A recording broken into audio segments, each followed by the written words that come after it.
আসসালামু আলাইকুম। স্বাগত জানাচ্ছি বিবিসি আন্তর্জাতিক সংবাদে। সংবাদের শুরুতেই থাকছে সংবাদ শিরোনাম। ইন্না লিল্লাহ। তৃতীয় বিশ্বযুদ্ধ চলছে। জায়নবাদী ইসরায়েলকে কঠিনভাবে শিক্ষা দিতে শুরু করেছে ইরান। ইরানের নতুন নতুন ক্ষেপণাস্ত্র হামলায় জায়নবাদী ইসরায়েলের অবস্থা খুবই খারাপ আকার ধারণ করেছে। সবকিছু তছনছ হয়ে যাচ্ছে। তারপরও জায়নবাদী ইহুদিবাদী ইসরায়েল কোনো কিছুই করতে পারছে না, সম্পূর্ণ ধ্বংস হয়ে গেছে। জায়নবাদীদের উপরে ক্রমান্বয়ে আক্রমণ আরও বাড়িয়ে দিচ্ছে ইরান। এরই মাঝে আমাদের হাতে এসে পৌঁছেছে যুদ্ধের সর্বশেষ গুরুত্বপূর্ণ সবথেকে তাজা আপডেট সংবাদ আপনাদের জানিয়ে দিব। প্রথমেই জানাবো, মোসাদ অফিসে ভয়াবহ ড্রোন হামলা ইরানের। ইরাকের উত্তরাঞ্চলীয় শহর ইরবিলের একটি কথিত মোসাদ অফিস লক্ষ্য করে ব্যাপক ড্রোন হামলা চালিয়েছে ইরান। হামলায় ইহুদিবাদীরা এখন সেখান থেকে পালাতে শুরু করেছে। ইহুদিবাদীরা তারা ইরাকের সাদ্দাম হোসেনের মৃত্যুর পর পুরো ইরাক জুড়ে বড় ধরনের সন্ত্রাসী কার্যক্রম শুরু করেছিল, তবে তাদের সেই স্বপ্নকে একদম ধুলির সঙ্গে মিশিয়ে দিয়েছে ইরান। এরপর জানাবো, ইসরায়েলের দিকে নতুন করে ক্ষেপণাস্ত্র হামলা ইরানের। ইসরায়েলের দিকে ইরান থেকে নতুন করে ক্ষেপণাস্ত্র নিক্ষেপ করা হয়েছে বলে জানিয়েছে ইসরায়েলি সামরিক বাহিনী। খবর আল জাজিরার এক বিবৃতিতে দেশটির সেনাবাহিনী জানিয়েছে যে ইরান থেকে ছোড়া ক্ষেপণাস্ত্রগুলো প্রতিহত করতে তাদের আকাশ প্রতিরক্ষা ব্যবস্থা সক্রিয়ভাবে কাজ করছে। মধ্যপ্রাচ্যে চলমান সংঘাতের মধ্যে এই ধরনের হামলা নতুন করে অর্থ তৈরি করছে। বিশেষ করে গত কয়েকদিন ধরে ইরান একাধিকবার এই সব ক্ষেপণাস্ত্র হামলা চালিয়েছে। এদিকে হরমুজ প্রণালী নিয়ে হুমকিতে উদ্বিগ্ন নয় ইরান, বললেন ইরানের পররাষ্ট্রমন্ত্রী সৈয়দ আব্বাস আরাগচি। হরমুজ প্রণালী নিয়ে যুক্তরাষ্ট্র এবং ইসরায়েলের চাপ ও হুমকিতে ইরান কোনোভাবেই প্রভাবিত হবে না বলে জানিয়েছে দেশটির পররাষ্ট্রমন্ত্রী সৈয়দ আব্বাস আরাগচি। আজ আল জাজিরার এক লাইভ প্রতিবেদনে তিনি এসব কথা জানিয়েছেন। তিনি বলেন, যুক্তরাষ্ট্র সন্ত্রাসী ইহুদিবাদীদের বিরুদ্ধে আমাদের এই অবরোধ চলবে। এদিকে সৌদিতে ড্রোন ভূপাতিত, কুয়েতের প্রতিরক্ষা জোরদার। সৌদি আরবের উত্তরাঞ্চলীয় সীমান্তে একটি ড্রোন ভূপাতিত করেছে দেশটির বিমান প্রতিরক্ষা ব্যবস্থা। সৌদির প্রতিরক্ষা মন্ত্রণালয় জানিয়েছে যে আকাশ প্রতিরক্ষা ইউনিট দ্রুত পদক্ষেপ নিয়ে ড্রোনটি ধ্বংস করেছে। খবর আল জাজিরার। এর আগে সৌদি আরবকে লক্ষ্য করে মুহুর্মুহুর হামলা চালায় ইরান। এতে সৌদি আরব তছনছ হয়ে গেছে।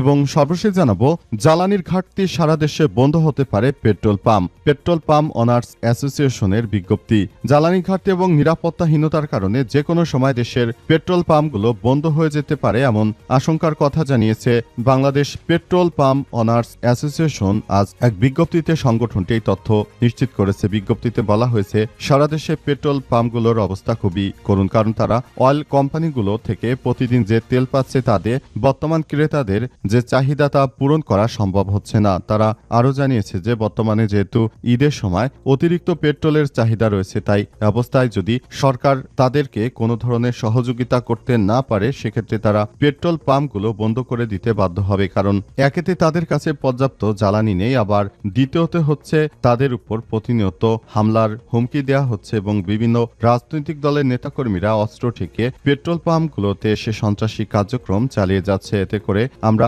পেট্রোল দিতে পারছি না। প্রিয় দর্শক, এতক্ষণ শুনছিলেন সংবাদ শিরোনাম, এবারে বিস্তারিত। তবে তার আগে বন্ধুরা অনুরোধ থাকবে, এই সংবাদটিতে একটি লাইক দিন। এই চ্যানেলে আপনি নতুন হয়ে থাকলে আমাদের সংবাদটি দেখতে দেখতে চ্যানেলটি সাবস্ক্রাইব করে রাখুন। কমেন্ট করে বন্ধুরা আপনার মূল্যবান মতামত জানিয়ে দিন আপনি বিশ্বের কোন দেশ থেকে বা বাংলাদেশের কোন স্থান থেকে আমাদের সংবাদটি দেখছেন এবং শুনছেন। আর বন্ধুরা, সংবাদটি আপনার সোশ্যাল মিডিয়া ফেসবুকে শেয়ার করে বন্ধুদেরও দেখার সুযোগ করে দিন। গাজা যুদ্ধে আপনি যদি নিরীহ ফিলিস্তিনিদের ভালোবেসে থাকেন, কমেন্টে ইয়েস লিখে পুরো বিশ্বকে আমাদের এই সংবাদটি দেখার সুযোগ করে দিন। এবারে বিস্তারিত। মোসাদ অফিসের ড্রোন হামলা ইরাকি সশস্ত্র গোষ্ঠীর। ইরাকের উত্তরাঞ্চল শহর ইরবিলে একটি কথিত মোসাদ অফিস লক্ষ্য করে ড্রোন হামলা চালানোর দাবি করেছে ইরাকি সশস্ত্র গোষ্ঠীর আসহাব আল কাহাব। খবর আল জাজিরার। টেলিগ্রামে প্রকাশিত এক বিবৃতিতে গোষ্ঠীটি জানিয়েছে তারা ওই স্থাপনা লক্ষ্য করে হামলা চালিয়েছে, তবে হামলার ক্ষয়ক্ষতি বা হতাহতের বিষয় বিস্তারিত কিছু জানায়নি মোসাদের কর্তৃপক্ষ। ইসরায়েলের গোয়েন্দা সংস্থা মোসাদ একই সঙ্গে তারা ইরাকেও তাদের বিভিন্ন সদর দপ্তর তৈরি করার চেষ্টা করছে করছিল সেখানে ইরানের সশস্ত্র গোষ্ঠীর যোদ্ধারা তারা এই আক্রমণ চালিয়ে সবকিছু তছনছ করে দিয়েছে।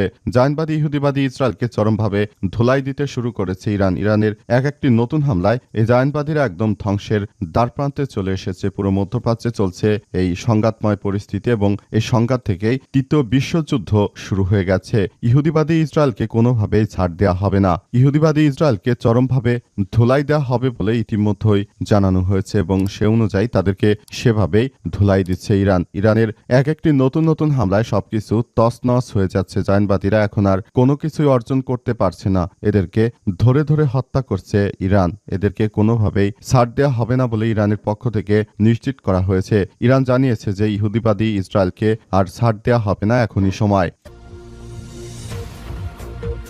ইসরায়েলের দিকে নতুন করে ভয়াবহ ক্ষেপণাস্ত্র হামলা ইরানের। আলহামদুলিল্লাহ, ইসরায়েলের দিকে নতুন করে আবারও ভয়াবহ ক্ষেপণাস্ত্র হামলা ছুড়েছে ইরান। এই হামলায় ইহুদিবাদী ইসরায়েলের বিভিন্ন শহরে এগুলো নতুন করে আতঙ্ক সৃষ্টি করছে। জায়নবাদী ইসরায়েলিরা তারা যে স্বপ্ন নিয়ে ইরানে আক্রমণ করেছিল সেই স্বপ্ন তাদের ধূলিসাৎ হয়ে গেছে। তাদের সেই স্বপ্ন একদম দুর্ভোগে পরিণত হয়েছে। পুরো মধ্যপ্রাচ্য জুড়ে সংঘাতময় পরিস্থিতি আরও তীব্র থেকে তীব্র আকার ধারণ করেছে। সবকিছু এখন ধ্বংসের দিকে চলে যাচ্ছে। জায়নবাদীরা যে স্বপ্ন দেখেছিল সেই স্বপ্ন তাদের একদম ব্যর্থতার নির্বাসে পরিণত হয়েছে। কোনোভাবেই তারা আসলে কোনো কিছু করতে পারছে না। জায়নবাদীরা পুরোপুরি এমনভাবে তারা তাদের কার্যক্রম সাজিয়েছিল যে সবকিছু একদম ধ্বংসের দিকে চলে গেছে। জায়নবাদী ইহুদিবাদী ইসরায়েল এই কার্যক্রম চালিয়ে তারা মূলত যে কর্মকাণ্ড শুরু করতে চেয়েছে সেসব কর্মকাণ্ড থেকে আসলে এখন পুরো বিশ্ব থেকে তারা একদম মারুম হয়ে গেছে। তাদেরকে ইরান তছনছ করে দিচ্ছে। জায়নবাদীরা আর ঘুরে দাঁড়াতে পারবে না ইনশাল্লাহ। ইরানের নতুন হামলায় এরা ধ্বংসের পথে এগিয়ে যাচ্ছে। যে মার্কিন যুক্তরাষ্ট্র এবং ইহুদিবাদী ইসরায়েল তারা মধ্যপ্রাচ্যের কোনো কথা না শুনে ইরানে আক্রমণ চালিয়েছিল, এখন সেই আক্রমণই ডোনাল্ড ট্রাম্পের গলার কাটায় পরিণত হয়েছে এবং পুরো মধ্যপ্রাচ্য জুড়ে সংঘাত আরও তীব্র থেকে তীব্র আকার ধারণ করেছে। হরমুজ প্রণালী নিয়ে হুমকিতে উদ্বিগ্ন নয় ইরান, বললেন পররাষ্ট্রমন্ত্রী। হরমুজ প্রণালী নিয়ে যুক্তরাষ্ট্র এবং ইসরায়েলের চাপ ও হুমকিতে ইরান কোনোভাবেই প্রভাবিত হবে না বলে জানিয়েছে দেশটির পররাষ্ট্রমন্ত্রী সৈয়দ আব্বাস আরাগচি। তিনি বলেছেন যে আমরা যে আক্রমণ চালিয়েছি বরং হরমুজ প্রণালী বন্ধ নয়, শুধুমাত্র আমরা জাহাজ চলাচলে যে অনিশ্চয়তা ছিল সেটিকে আমরা নিশ্চয়তা দিচ্ছি এবং আমরা আরও স্পষ্ট ভাষায় জানিয়ে দিতে চাই যে হরমুজ প্রণালী আমরা বন্ধ না করে বরঞ্চ হরমুজ প্রণালী থেকেই যেভাবে সারা বিশ্ব জুড়ে কার্যক্রম চালানো যায় সেই কার্যক্রমগুলোই আমরা খুবই সুন্দরভাবে গড়ে তুলতে চাই। আমরা মনে করি বর্তমান যে কার্যক্রমগুলো শুরু হয়েছে সেই কার্যক্রমগুলো খুবই গুরুত্ব সহকারে দেখতে হবে। যদি হরমুজ প্রণালীতে আমরা ব্লকেড না দেই এটা আমাদের জন্য আরও বেশি অনিরাপত্তা তৈরি করবে। কারণ জায়নবাদী ইহুদিবাদী ইসরায়েল তারা আমাদের রাষ্ট্রকে লক্ষ্য করে যে আক্রমণ শুরু করেছে, সেই আক্রমণ থেকে বাঁচার জন্য হলেও এই মুহূর্তে আমাদেরকে হরমুজ প্রণালীতে ব্লকেড দেওয়া খুবই গুরুত্বপূর্ণ ছিল। সে কারণে আমরা এখানে ব্লকেড দিতে বাধ্য হয়েছি। আর তারা যদি মনে করে যে আমরা এখানে ব্লকেড দিয়ে সারা বিশ্বকে অচল করে দিতে চাই, সেটি কখনোই সম্ভব নয়। কারণ আমরা কখনোই নিজের দেশ ছাড়া অন্যান্য রাষ্ট্রের উপর কোনো ধরনের চাপ প্রয়োগ করতে চাইনি। শুধুমাত্র আমাদের শত্রু দেশের উপরেই চাপ প্রয়োগ করার ইচ্ছা ছিল বলে জানিয়েছে তারা এবং সেভাবেই তারা কাজ করছে। পুরো মধ্যপ্রাচ্য জুড়ে সংঘাতময় পরিস্থিতি আরও তীব্র থেকে তীব্র আকার ধারণ করেছে বলে জানা যাচ্ছে। সৌদিতে ড্রোন ভূপাতিত, কুয়েতের প্রতিরক্ষা জোরদার। সৌদি আরবের উত্তরাঞ্চলে আবারও ড্রোন ভূপাতিত করেছে দেশটির বিমান প্রতিরক্ষা ব্যবস্থা। সৌদির প্রতিরক্ষা মন্ত্রণালয় জানিয়েছে আকাশ প্রতিরক্ষা ইউনিট দ্রুত পদক্ষেপ নিয়ে ড্রোনটি ধ্বংস করেছে। খবর আল জাজিরার। এর আগে সৌদি আরবের পূর্বাঞ্চলে একাধিক ড্রোন প্রতিহত করা হয়। এদিকে উপসাগরে আরেক দেশ কুয়েত জানিয়েছে যে তাদের উপরও আক্রমণ করা হয়েছে। তারা ইরানের ড্রোন ভূপাতিত করার জন্য সর্বোচ্চ প্রচেষ্টা চালিয়ে গেছে। তবে মধ্যপ্রাচ্য জুড়ে যে সংঘাতময় পরিস্থিতির সৃষ্টি হয়েছে এবং জায়নবাদী ইহুদিবাদী ইসরায়েল যে কার্যক্রম শুরু করেছে সেই কার্যক্রম থেকে বেরিয়ে আসার জন্য এই মুহূর্তে সবথেকে বড় ভূমিকা পালন করতে হবে। পুরো মধ্যপ্রাচ্য জুড়ে যে সংঘাতময় পরিস্থিতির সৃষ্টি হয়েছে এবং জায়নবাদী ইহুদিবাদী ইসরায়েল যে কার্যক্রম শুরু করেছে সেই কার্যক্রম থেকে এখনই সবাইকে নিয়ে বেরিয়ে আসতে হবে। যদি সেটা করা না হয় তাহলে মধ্যপ্রাচ্য থেকেই আবার হয়তো তৃতীয় বিশ্বযুদ্ধ শুরু হয়ে যাবে। যে তৃতীয় বিশ্বযুদ্ধের দ্বারপ্রান্তে চলে এসেছে বিশ্ব এবং সারা দেশ জুড়ে সংঘাতময় পরিস্থিতি আরও